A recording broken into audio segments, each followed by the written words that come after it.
नया महीना, नई उम्मीदें, नई कोशिशें और हमारे प्रयास भी नहीं होने चाहिए। और दोस्तों, आप सभी का फिर से बहुत बहुत स्वागत है 1 अगस्त की करंट अफेयर के आज की वीडियो में। तो फ्रेंड्स, आज से एक नया बदलाव आपको मिलेगा करंट अफेयर की इस सीरीज में, और वो बदलाव ये होगा कि आज से आपको डेली पीडीएफ बिल्कुल फ्री मिला करेगी, जिसका डाउनलोड करने का लिंक वीडियो की डिस्क्रिप्शन या फिर डायरेक्ट डाउनलोड करने के लिए आइए हमारे टेलीग्राम चैनल पर। और फ्रेंड्स, आप सभी लोगों ने डेली टॉप 5 MCQs की इस सीरीज़ को अत्यधिक सराहा है, तो इसके लिए आप सभी का बहुत बहुत आभार और धन्यवाद। तो ये सीरीज़ लगातार चलती रहेगी और अभी तक 3 वीडियो इस पर अपलोड हुए हैं। तीनों के लिंक मैं दे रहा हूँ वीडियो के डिस्क्रिप्शन में, तो जाकर इसको देख लीजिएगा। और देखिए, जुलाई का महीना बीत गया है, अब वक्त है रिवीजन का। तो जितने भी प्रश्न हमने पढ़े जुलाई के महीने में, उसकी एक कंप्लीट PDF जैसा कि मैं आपको हर महीने देता हूँ, तो वो चैनल पर उपलब्ध है, जिसको डाउनलोड करने का लिंक वीडियो के डिस्क्रिप्शन में दिया गया है। तो उसको भी आप लोग डाउनलोड कर लीजिए और स्टडी अच्छे से कर लीजिए, ताकि आने वाली जो परीक्षाएं हैं, जब तक परीक्षाएं हो रही हैं तब तक उसको 2-3 बार तो आप पढ़ ही सकें, ताकि सारे प्रश्न आपको अच्छे से याद हो जाएं। तो देखिए, जो पहला ही प्रश्न है काफ़ी इंपॉर्टेंट है। अंतर्राष्ट्रीय मित्रता दिवस ये कब मनाया जाता है? तो फ्रेंड्स, ये भी हाल ही में मनाया गया था 30 जुलाई को। ऑप्शन सी इसका बिल्कुल करेक्ट है।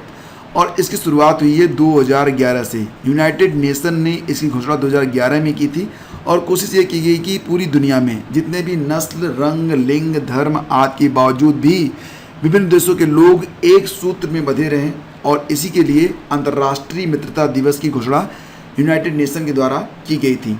अच्छा, ये बताओ कि भारत में अंतर्राष्ट्रीय मित्रता दिवस ये कब मनाया जाता है? तो देखो, भारत में अंतर्राष्ट्रीय मित्रता दिवस हर वर्ष के अगस्त माह के पहले रविवार को मनाया जाता है।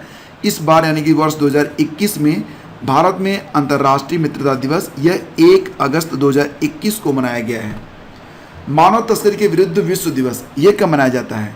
World day against human trafficking. तो फ्रेंड्स, ये भी मनाया जाता है 30 जुलाई को ही। ऑप्शन सी इसका बिल्कुल करेक्ट है। संयुक्त राष्ट्र यानी कि यूनाइटेड नेशन द्वारा हर साल 30 जुलाई को व्यक्तियों की तस्करी के खिलाफ विश्व दिवस के रूप में मनाया जाता है।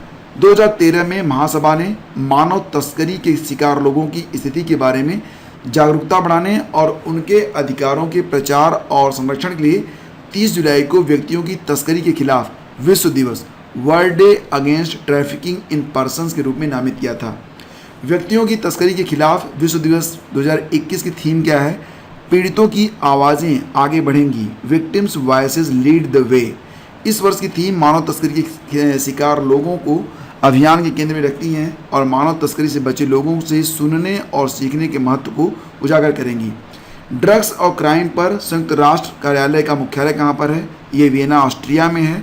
और ड्रग्स एंड क्राइम पर संयुक्त राष्ट्र कार्यालय की स्थापना कब हुई थी? ये हुई थी 1997 में। हाल ही में चीन और कौन से देश ने मिलकर अफगानिस्तान में आतंकवाद को रोकने के लिए मिलकर संयुक्त कार्रवाई करने की तैयारी की है? तो फ्रेंड्स, ये देश है पाकिस्तान। अब आपको थोड़ा सा अजीब लग रहा होगा, लेकिन हकीकत यही है भाई। चीन और पाकिस्तान मिलकर अब अफगानिस्तान में आतंकवाद को रोकेंगे, ठीक है। और चीन क्यों रोक रहा है? देखो, चीन जो है वो सिंजियान प्रांत के उइगर उग्रवादियों के फिर से संगठित होने से चिंतित है। और ये जो उइगर उग्रवादी हैं, ये पूर्वी तुर्कमेनिस्तान इस्लामिक मूवमेंट के तत्वाधान में काम कर रहे हैं। चीन का कहना ये है कि ये जो आतंकवादी हैं उनके संबंध अलकायदा से हैं, ठीक है।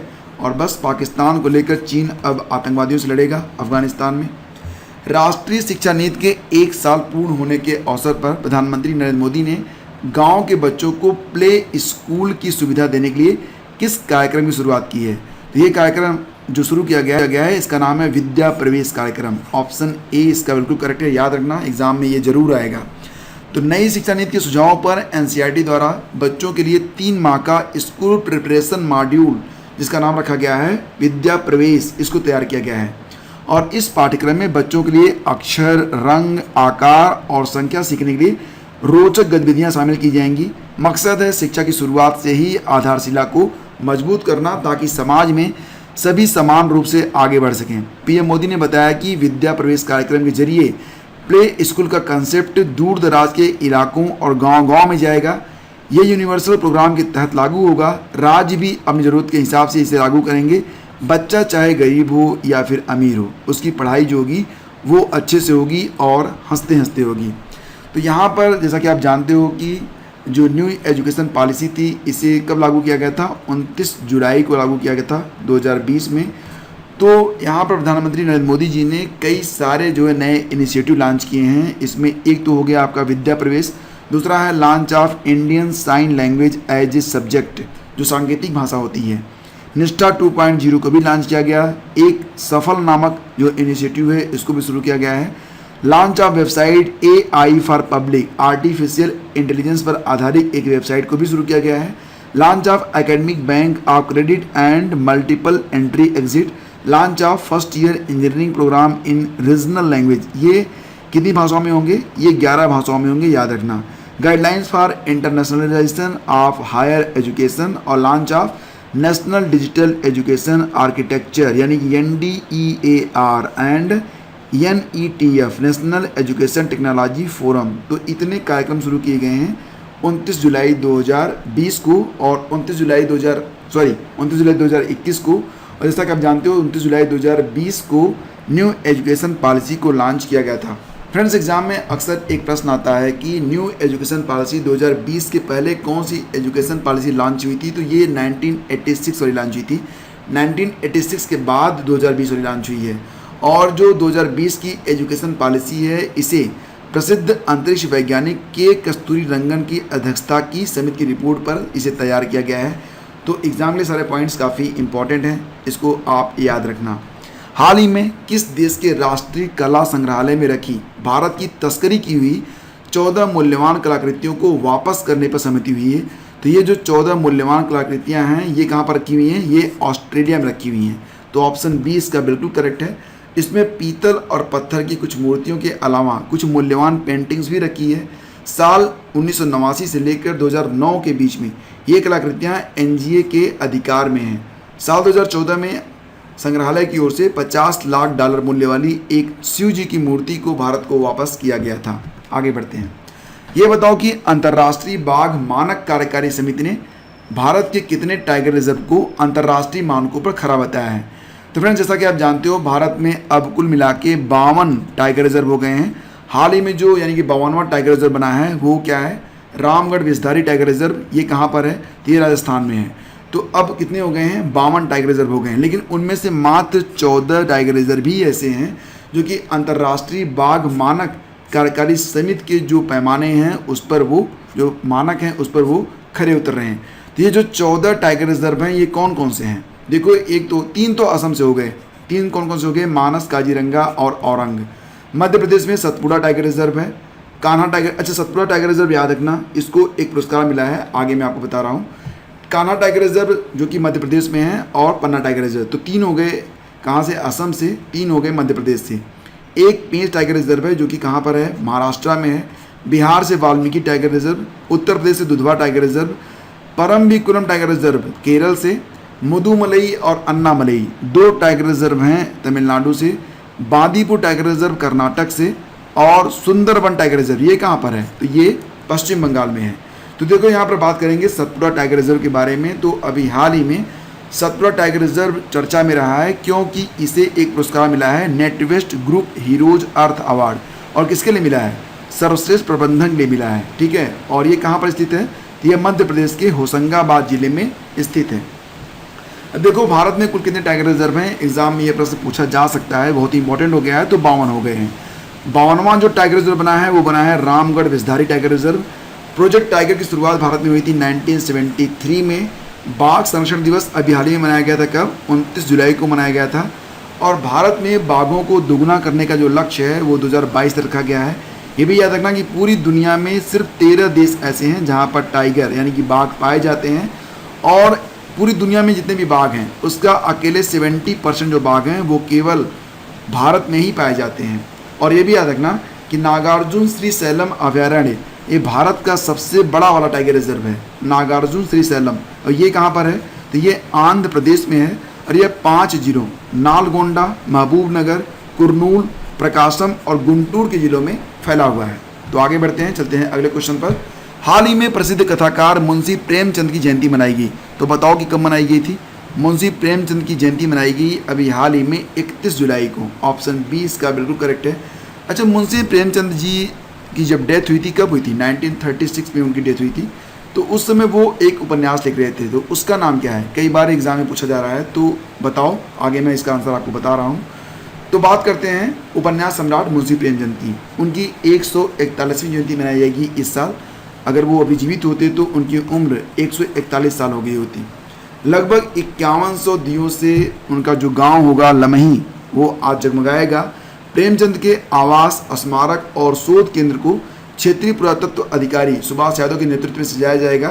तो प्रेमचंद सरोवर को ग्राम पंचायत सजाएगा। वहीं प्रवेश द्वार को बेलवा बाबा व्यापार मंडल दीपों से जगमग करेगा। यानी कि आज पूरी तैयारी है। प्रेमचंद जी का जन्म कहाँ पर हुआ था? वाराणसी के पास लमही नामक ग्राम में 31 जुलाई 1880 को जन्मे। प्रेमचंद एक महान लेखक होने के साथ साथ आम जनता के लेखक भी माने जाते हैं। असली नाम तो उनका धनपत राय था, लेकिन साहित्य में जो उनको ख्याति मिली वो प्रेमचंद के नाम से मिली है। उर्दू में भी वो लिखा करते थे, और उर्दू में जब लिखते थे तो वो अपना नाम रखते थे नवाब राय।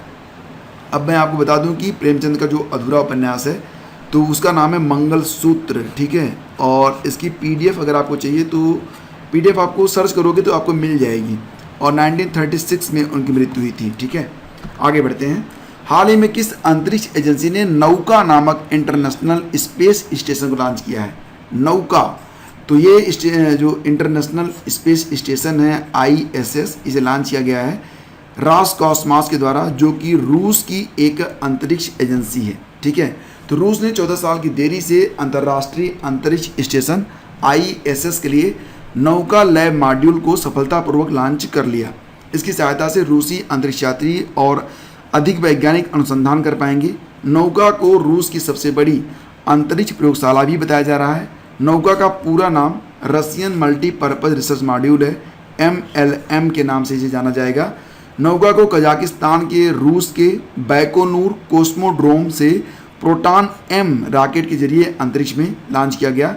42 फीट लंबे और 14 फीट के अधिकतम व्यास वाले इस मॉड्यूल में कई आधुनिक सुविधाएं होंगी। रूसी अंतरिक्ष वैज्ञानिक इस मॉड्यूल में पहले से ज़्यादा एक्सपेरिमेंट भी कर पाएंगे। इसमें हर एक अंतरिक्ष यात्री के लिए एक अलग बिस्तर होगा, शौचालय होगा, ऑक्सीजन जनरेटर होगा, और देखिए पानी की कमी ना होने पाए इसके लिए पेशाब को फिल्टर कर फिर से पानी बनाने की व्यवस्था भी इसमें की गई है। दुनिया की सबसे तीखी मिर्चों में शुमार भूत जोलकिया मिर्च की पहली खेप किस प्रदेश से लंदन को भेजी गई है? तो अभी तक लंदन में 2 चीज़ें भेजी गई हैं जो कि काफ़ी चर्चा में रही हैं। एक तो शाही लीची भेजी गई थी बिहार की, और एक जर्दालू आम भेजा गया था, वो भी बिहार से भेजा गया था। और अब भेजा गया है वहाँ पर भूत जोलकिया नामक मिर्च। तो ये कहाँ से भेजी गई है? तो ये जो मिर्च होती है ये नागालैंड में पैदा होती है। ऑप्शन ए इसका बिल्कुल करेक्ट है। भूत जोलकिया सामान्य मिर्चों से 400 गुना अधिक तीखी होती है। अब आप कल्पना करो कि ये कितनी अधिक तीखी होती है। और देखो, भूत जोलकिया मिर्च को साल 2008 में GI टैग मिला था। उद्योग मंत्रालय के द्वारा दी गई जानकारी के मुताबिक खेप को पहले नागालैंड के कई हिस्सों से जुटाया गया, उसके बाद गुवाहाटी में एपिडा के वेयरहाउस में इसकी पैकिंग की गई। निर्यात की जाने वाली खेप को तैयार करने में एपिडा के साथ Nagaland state agricultural marketing board यानी कि NSAMB ने भी मदद दी है। तो भूत जोलकिया की खासियत क्या है ये तो जान लो। देखो, भूत जोलकिया मिर्च को दुनिया की सबसे तीखी मिर्च माना जाता है। हालांकि यहाँ पर बताया गया कि सबसे तीखी मिर्च है, लेकिन क्रम में देखा जाए तो दुनिया की 5वीं सबसे तीखी मिर्च मानी जाती है। ये सामान्य मिर्च से लगभग 400 गुना अधिक तीखी होती है। भारत में इसकी खेती कहाँ पर होती है? असम, नागालैंड और मणिपुर में। अगर आप इधर के जो स्टेट होते हैं जैसे उत्तर प्रदेश, मध्य प्रदेश, और तो वहाँ पर पैदा करोगे तो इसका जो तीखापन होगा वो इतना तीखा नहीं होता। ये क्लाइमेट, जलवायु पर निर्भर करता है। मिर्च का तीखापन स्कोवाइल हीट यूनिट में मापा जाता है, ये भी याद रखना, स्कोवाइल हीट यूनिट यानी कि SHU में। और ये मिर्च कितनी तीखी होती है ये इस बात से पता चलता है कि जहाँ सामान्य मिर्च का जो SHU है वो 2500 से 5000 के बीच में होता है, तो भूत जोलकिया का जो SHU है ये 10 लाख से ऊपर होता है। और भूत जोलकिया इसका नाम क्यों पड़ा? तो देखो, भूत जोलकिया का मतलब होता है कि ये भूत उतारने के भी काम आती है। मतलब देखो, दरअसल सुरक्षा एजेंसियां उपद्रवियों से लेकर आतंकवादियों को काबू करने के लिए इस मिर्च की ताकत का इस्तेमाल करती हैं। इसके तीखेपन का आँखों पर काफ़ी तेज असर होता है, आप कल्पना कर सकते हो, लेकिन ये घातक नहीं होता है, आँखों को कोई विशेष नुकसान नहीं होता है। DRDO ने तो इसी मिर्च से महिलाओं के लिए एक मिर्च स्प्रे भी तैयार किया था कि अगर आपातकाल में दिक्कत होती है तो आंखों में मिर्च का स्प्रे मार दो और भाग जाओ वहाँ से। और अब बात करते हैं क्वेश्चन नंबर 209 की। प्रश्न होगा कि भारत ने जनवरी के महीने में किस देश के साथ वायुसैन्याभ्यास डेजर्ट 921 को पूरा किया था? और इसका सही आंसर है ऑप्शन सी, यानी कि फ्रांस ने। तो जोधपुर राजस्थान में 20 से 24 जनवरी तक भारतीय वायुसेना और फ्रांस की वायुसेना के बीच द्विपक्षीय वायु अभ्यास डेजर्ट 921 का आयोजन किया गया था। आप सभी के जवाब बिल्कुल सही रहे थे। और अब बारी है आज की क्विज की। बताओ कि भारतवर्ष 2020 में सबसे अधिक प्रत्यक्ष विदेशी निवेश FDI प्राप्त करने वाला दुनिया का किस नंबर का देश बन गया है? तो यहाँ पर हैं आपके विकल्प और मुझे पूरा भरोसा है कि आप इसको आंसर जरूर करेंगे। और वीडियो अगर आपको पसंद आया तब आप इसे लाइक कर देना और अपने दोस्तों के बीच इसे शेयर कर देना। जिस भी प्लेटफॉर्म पर आप हो, व्हाट्सएप, फेसबुक, इंस्टाग्राम, जो भी यूज़ करते हो, तो इसको वहाँ पर शेयर जरूर कर देना। और मंथली PDF के लिए वीडियो का डिस्क्रिप्शन चेक कर लेना। Thank you so much. Have a great day. जय हिंद।